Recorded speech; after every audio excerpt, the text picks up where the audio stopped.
assim, é esse espaço educacional que eu acho que a gente precisa, mais do que só cair nas teorias de gestão do conhecimento, perceber como que a educação pode favorecer determinadas práticas, né?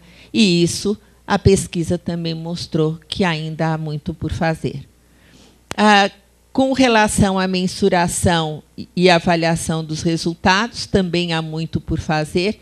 Dá para ver que, tirando o nível 1 da reação, aqui, esse modelo, eu não sei se todo mundo conhece, é um modelo do Kirkpatrick, que é um modelo bem antigo, ele é de 1959, e que ele definiu que as ações de treinamento e educação deveriam ser avaliadas em 4 níveis. O primeiro, que é o da reação, que é esse que todo mundo já faz. Gostou, não gostou, o conteúdo é bom, o instrutor é bom, as instalações. Se for reação, faz imediatamente após. O segundo, que é o da aprendizagem. Tá, gostou do curso e aprendeu? Então, eu verifico com uma prova, com um teste, alguma coisa assim. A aplicação e transferência. Tá, a pessoa fez o curso, gostou, tirou 10 na prova, aprendeu. Agora, ela está no dia a dia do seu trabalho, aplicando, transferiu. Então, vocês percebem que as médias aqui vão baixando. Resultado, gostou, aprendeu, o seu líder avaliou, viu que ela está aplicando, então ela fez um curso para desenvolver, por exemplo, competências ligadas à negociação, e ele lá no dia a dia está vendo que ela agora argumenta, negocia, aplica as técnicas, enfim. Agora, isso gerou um resultado diferente? E o último nível, que é o do Jack Phillips, que é o ROI, que é o retorno sobre o investimento. Então, vocês podem ver a dificuldade que é mensurar, né? A grande maioria, essa daqui, 1,88 de 54 empresas, eu acho que eu até sei quem é a que faz, né? Por quê? Porque são pouquíssimas que realmente conseguem fazer essa medição. E não porque ela deixe de ser importante, mas ainda tem aí uma série de dificuldades para isso acontecer. Então, esse também é um ponto do que há por fazer. E um outro ponto, que é a questão do papel dos líderes. Então, a gente perguntou se os líderes apresentam grande comprometimento, se eles têm o conceito de educação corporativa assimilado e se o principal executivo participa diretamente das discussões. Também vocês vejam que nenhuma das médias chegou a 4, sendo que tem o conceito de educação corporativa assimilado, 3,24. Vai ser difícil se comprometer se não tiver mesmo conceito. Então, aqui, eu acho que o que há por fazer é um trabalho mesmo da própria educação corporativa em preparar essas lideranças.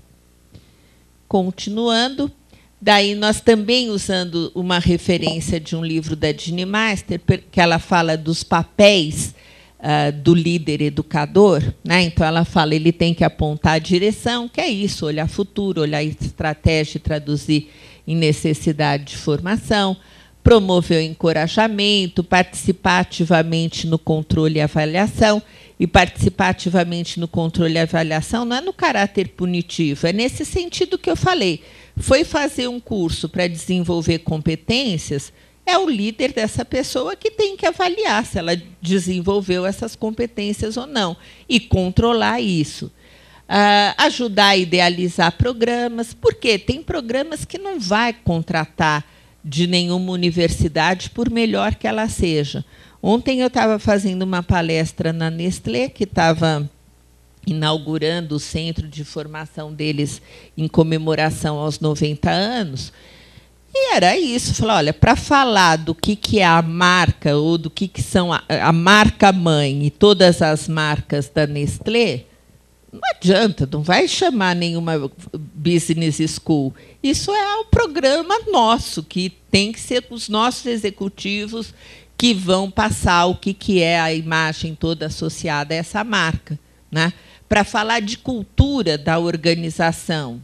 Não adianta, você pode até trazer o especialista de cultura para te ajudar a formatar. Mas quem vai falar disso são as pessoas, são os líderes daquela empresa. Então, o que a gente percebe é que os sistemas que são referência, esse papel do líder ajudando a idealizar e desenvolver programas é muito forte, né?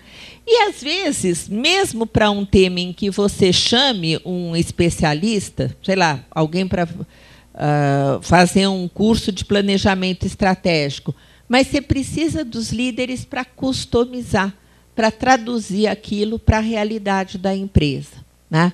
Ensinar é papel do líder, né? Quer dizer, não é ensinar e aprender, não está ligado só a ir fazer curso, mas é a importância do aprender no dia a dia, e cada vez mais hoje a gente faz essa analogia com os pais, né, o papel dos pais na educação dos filhos.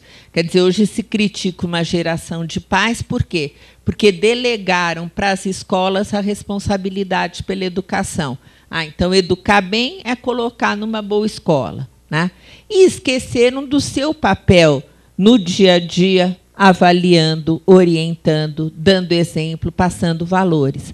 A mesma coisa vale para a educação nas empresas. O papel do líder é fundamental nesse sentido, de acompanhar, avaliar, orientar, dar exemplo, passar valores.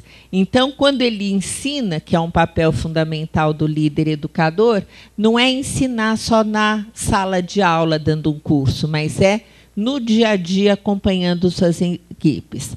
Também tem que demonstrar vontade de aprender, né? Esse cenário da importância da educação não vale só de mim para baixo, né? Vale para todo mundo.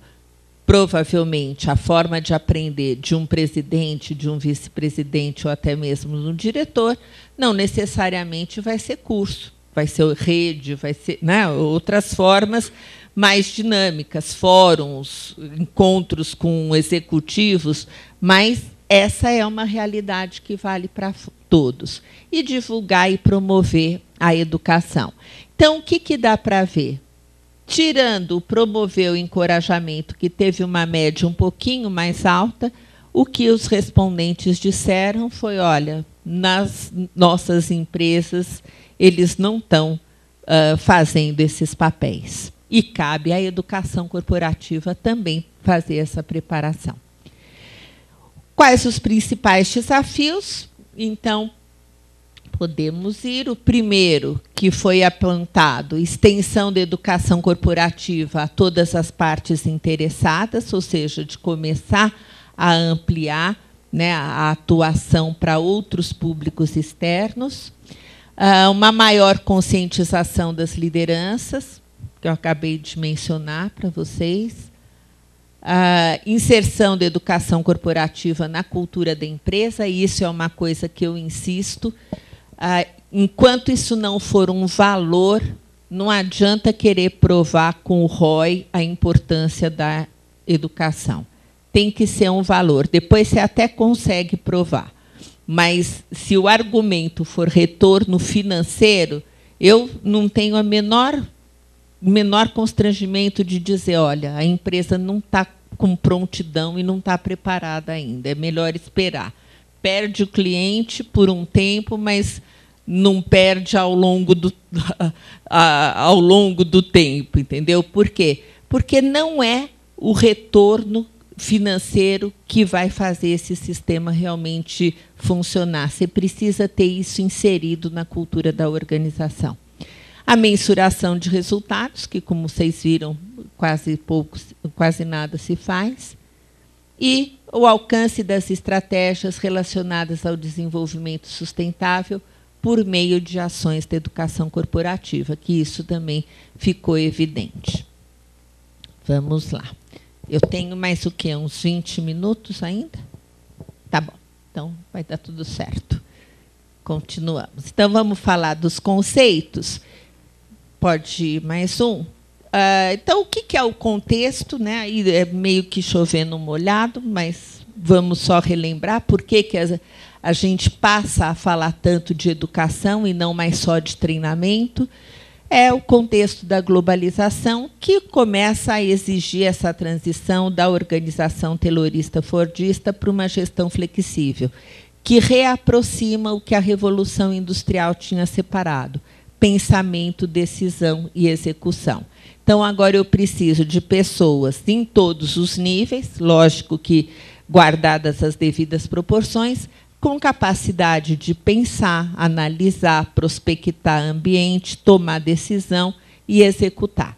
Isso antes era separado. Meia dúzia de iluminados na alta administração pensava, decidia, e o resto executava. Quando eu falo o resto, me referindo a pessoas, é como se eu tivesse aqui um puxão de orelha do meu falecido pai, porque ele falava sempre assim: quando vocês se referirem a pessoas, vocês nunca falem o resto, para mim e para as minhas irmãs, né? Sabe aquela coisa de tia festa de aniversário? Ai, quem já chegou? Ah, só a tia Maria Antônia, que é aquela tia que chega sempre 15 minutos antes da festa chegar. Só a tia Maria Antônia, o resto não chegou. E ele, o resto não. Quando vocês falarem de pessoas, nunca digam o resto, são os demais, né? Mas na administração taylorista-fordista era o resto, porque a concepção sobre a natureza humana era essa: avessa ao trabalho, indolente, sem capacidade de disciplina, né? Só que foi um modelo que funcionou muito bem, obrigado, num contexto em que o ambiente mudava pouco. Por quê? A alta cúpula pensava, decidia, e o resto tinha que fazer cumprir, né?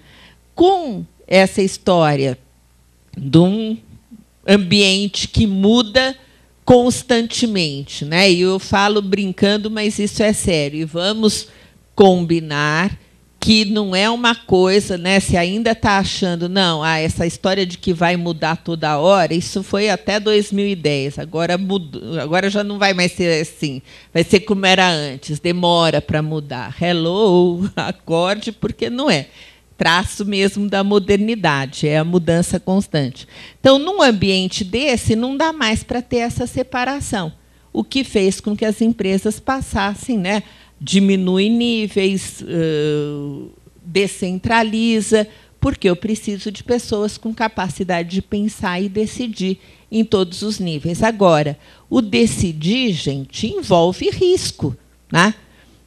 Para eu decidir e não seguir mais a cartilha, não fazer... Aliás, outro dia ainda estava relembrando a história de uma empresa que tem uma cultura legalista tão forte que eles falam: olha, aqui era assim, é preferível você errar dentro da norma do que acertar fora dela, né?